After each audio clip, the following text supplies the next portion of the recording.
Welcome to AKN news. Manthani మండలం పుట్టపాక గ్రామంలో శ్రీ పాద స్మారక బస్ షెల్టర్ను ప్రారంభించిన మంత్రి శ్రీధర్ బాబు సోమవారం మంతని మండల పరిధిలోని పుట్టపాక గ్రామంలో సింగిల్ విండో చైర్మన్ కొత్త శ్రీనివాస్ ఆధ్వర్యంలో నిర్మాణం చేసిన స్వర్గీయ మాజీ స్పీకర్ శ్రీపాదరావు గారి స్మారక బస్ షెల్టర్ను ప్రారంభించిన రాష్ట్ర ఐటీ పరిశ్రమల శాసనసభ వ్యవహారాల మంత్రి వర్యులు దుద్దిల్ల శ్రీధర్ బాబు ప్రారంభించి ఈ సందర్భంగా మాట్లాడారు.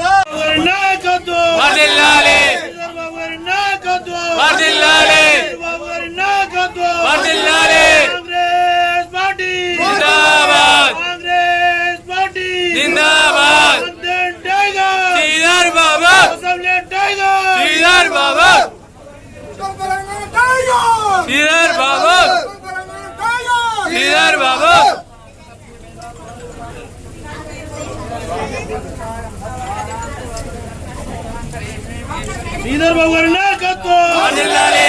శ్రీధర్ బాబు గారి నాయకత్వం వర్ధిల్లాలి. కాంగ్రెస్ పార్టీ జిందాబాద్. हमारे हैं हमारे हैं हमारे हैं శ్రీధర్ బాబు గారి నాయకత్వం వర్ధిల్లాలి. శ్రీధర్ బాబు గారి నాయకత్వం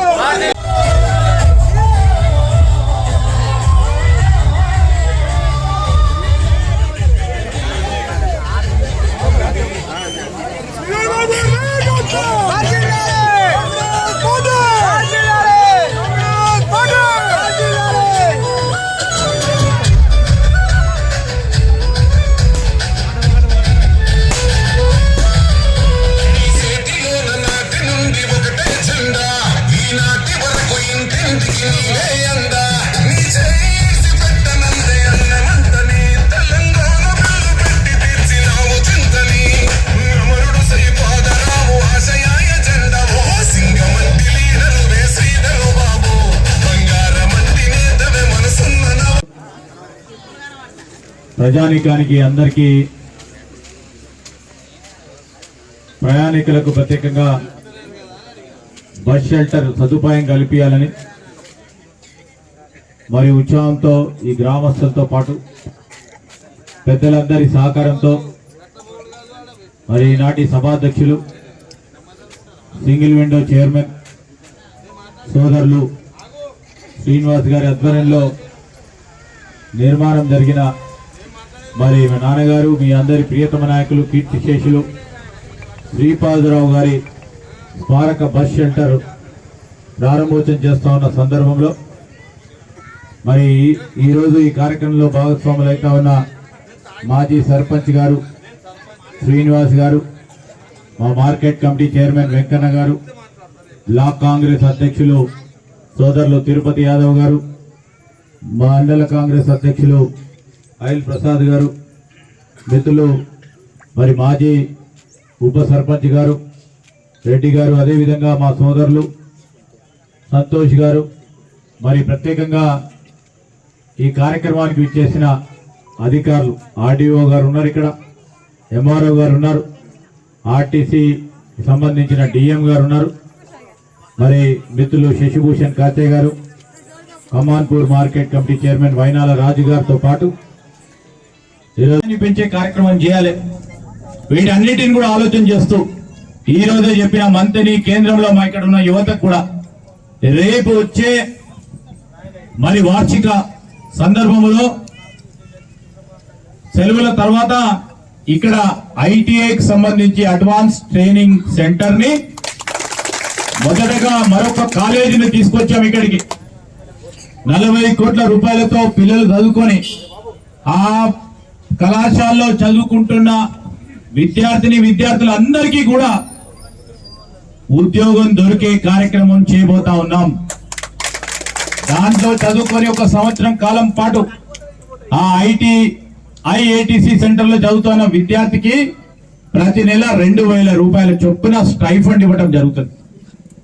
చదువుకొని మరి ఆ విద్యా భారం కుటుంబంపై పడకుండా 2,000 రూపాయలు ఇచ్చే కార్యక్రమం ఈ రోజే నేను ప్రకటన చేశాం. ప్రభుత్వ పరంగా మరొక కాలేజ్ తీసుకొచ్చాం. మనం ఎందుకు చెప్తానంటే విద్య పరంగా మాట్లాడుతున్నప్పుడు ఏం తీసుకురావాలి, ఏం చేయాలి ఆలోచన చేస్తూ ఈ రోజు నేను హైదరాబాద్ లో అనేక మంది అధికారులతో మాట్లాడినా, అనేక మంది పెద్ద పెద్ద పారిశ్రామికవేత్తలతో మాట్లాడినా, అనేక మంది పెద్దలతో మాట్లాడినప్పుడు ఈరోజు గ్రామీణ ప్రాంతంలో ఉంటున్న యువతకి ఏం చేయాలనే ఆలోచన దృక్పథంతోనే ముందుకు నడవటం జరుగుతుంది. ఆ సందర్భంలో నేను ఇప్పుడే ఒక చిన్నపాటి సాఫ్ట్వేర్ కంపెనీని మరి గత సంవత్సరం ఇక్కడ ఏర్పాటు చేసుకున్నారు ప్రైవేట్ సంస్థ వారు. కొంతమందిని ప్రతి సంవత్సరం కొంతమందిని తీసుకునే ప్రయత్నంలో ఈ సంవత్సరం కూడా 10 మందిని తీసుకున్నారు. వారికి కావాల్సిన అర్హత మరి పీజీలు చదువుకొని, డిగ్రీలు చదువుకొని, ఇంజనీరింగ్ చదువుకునే మరి పిల్లలు కావాలి. ఈరోజు 10 మందిని అడిగితే, ఈరోజు ఆ ఆఫీస్ పోయి అడిగితే 10 మందికి 9 మంది ఇంజనీరింగ్ చదువుకునే వాళ్ళు ఉన్నారు. అంటే గ్రామీణ ప్రాంతంలో అంత నైపుణ్యం ఉంది. ఒకరు ఎంఎస్సి కంప్యూటర్స్ చేసి ఉపాధి కోసం వచ్చారు. అంటే ఈ గ్రామీణ ప్రాంతం, ఈ మారుమూల ప్రాంతంలో ఆ కంపెనీకి సంబంధించిన వ్యవస్థ వారు ఉద్యోగ అవకాశాల గురించి అప్లికేషన్ పెట్టుకున్న వారికి ఎంత నైపుణ్యం ఉంది, ఆ నైపుణ్యాన్ని కూడా పెంచే కార్యక్రమంలో ముందుకు నడుస్తా ఉన్నాం. ఈరోజు నేను చెప్తా ఉన్నా, తోటగోపేపల్లికి రోడ్ వేయాలి, నా బాధ్యత. నేను చెప్తా ఉన్నా 2000 ఎప్పుడు వస్తుంది ఎలక్షన్? 28. 2028 ఎలక్షన్లకు వచ్చే వరకు నేను మళ్ళా తిరిగి మీ గ్రామానికి వచ్చి ఓటు అడిగే వరకు ఆ రోడ్డు పూర్తి స్థాయిలో కంప్లీట్ చేస్తా. నేను అనుకున్నానంటే ఆ రోజు కూడా చెప్పిన 99లో నేను మొట్టమొదటిసారిగా చాలా చిన్న వయసు రాజకీయంలో కొత్తగా వచ్చిన, కానీ ప్రజలకు మేలు చేయాలనే ఆకాంక్షతో ముందుకు పోతా ఉన్న తరుణంలో రత్నాపూర్ అనే గ్రామానికి వెళ్ళిన. మట్టి రోడ్డు ఉంది. ఆ ప్రాంత ప్రజలను చూసి నాకు పూర్తి స్థాయిలో దానికి ఎంత అయితే ఎస్టిమేషన్ కూడా తెలియదు, మాట ఇచ్చేసిన. ఆ ఊరికి రోడ్ వేయకుంటే మళ్ళా వచ్చేసరికి రానని. ఎలక్షన్ అయిపోయింది, ప్రతిపక్షంలో కూర్చాం. అధికారంలో ఉంటేనా రూపాయలు ఎక్కువ వస్తుండే. ఆ రోజు ఎమ్మెల్యేకి వచ్చే నిధులు 25 లక్షలు. మొత్తం ఇన్ని గ్రామాలకు దాదాపు 200 గ్రామాలకు సంబంధించి వచ్చే 25 లక్షలు. ఒక్క గ్రామానికి ఆ రోడ్డు సమక్షంలో ఈ కార్యక్రమాన్ని జరుపుతా ఉన్న సందర్భంలో చాలా సంతోషంగా మా పుట్టపాక గ్రామానికి సంబంధించిన అన్నలకి, చెల్లెలకి, అక్కలకి, తమ్ముళ్ళందరికీ, పాత్రికేయ మిత్రులందరికీ నమస్కారం. చాలా సమయం అయింది, పొద్దున వద్దాం అనుకున్నాం, కానీ మంతెనిలో వివిధ కార్యక్రమాలు ఉండటం వల్ల ఆలస్యం కావటం సాయంకాలం అయింది. పుట్టపాక గ్రామానికి సంబంధించి మరి ఈనాడు ఈ పుట్టపాక గ్రామ పంచాయతీకి సంబంధించిన మా ప్రజలు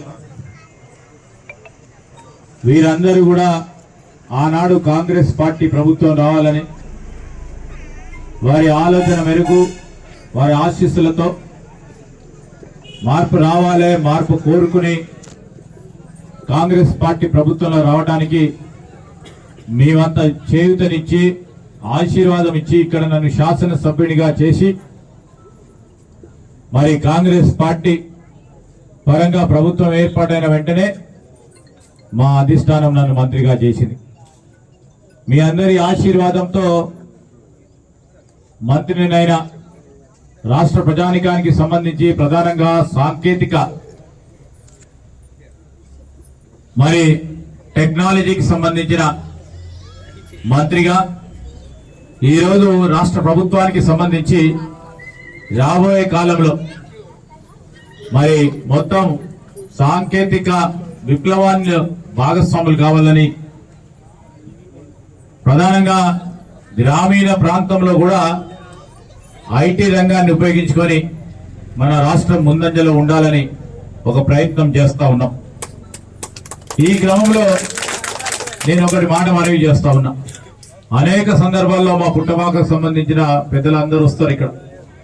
మా దళిత సోదరులు, మా బలహీన వర్గాలకు సంబంధించిన మిత్రులు, మరి ఇక్కడ ఉన్న మా నాయకులు అందరూ కూడా అనేక సందర్భాల్లో ఇక్కడ గాని అక్కడ గాని కలవడం జరుగుతూ ఉన్న సందర్భంలో నేను ప్రతి సందర్భంలో వారికి మనవి చేస్తూ ఉంటా. ఆనాడు మన ప్రభుత్వంలో ఉన్నప్పుడు కాంగ్రెస్ పార్టీ ఉమ్మడి రాష్ట్రంలో ప్రభుత్వ హయాంలో మరి ఉన్నప్పుడు ఏం చేశామని అడిగే వాళ్లకు ప్రజలే సమాధానం ఎందుకు చెప్తారంటే, ఈ పుట్టపాకలో ప్రధానమైన రహదారి దాదాపు 3.5 కిలోమీటర్ల రహదారిని కాంగ్రెస్ పార్టీ ప్రభుత్వంలో మీ అందరి ఆశీర్వాదంతో అన్ని గ్రామాలను కలుపుతూ తీసుకున్న కార్యక్రమం. మరి వాడవాడల్లో సిమెంట్ రోడ్ ఉండాలని ఆలోచన చేసినప్పుడు మీ చెరువుకు సంబంధించిన పునర్నిర్మాణ కార్యక్రమం కూడా కాంగ్రెస్ పార్టీ హయాంలో ఆనాడు ఎన్ఆర్ఈజీఎస్ ద్వారా కార్యక్రమం చేసి చెప్పుడు మర్చిపోయింది సీను అని చెప్పుకుంటా కోట గోపాయపల్లి రోడే చెప్తున్నాడు. ఈరోజు నేను మిత్రులందరికీ మనవి చేస్తా ఉన్నా,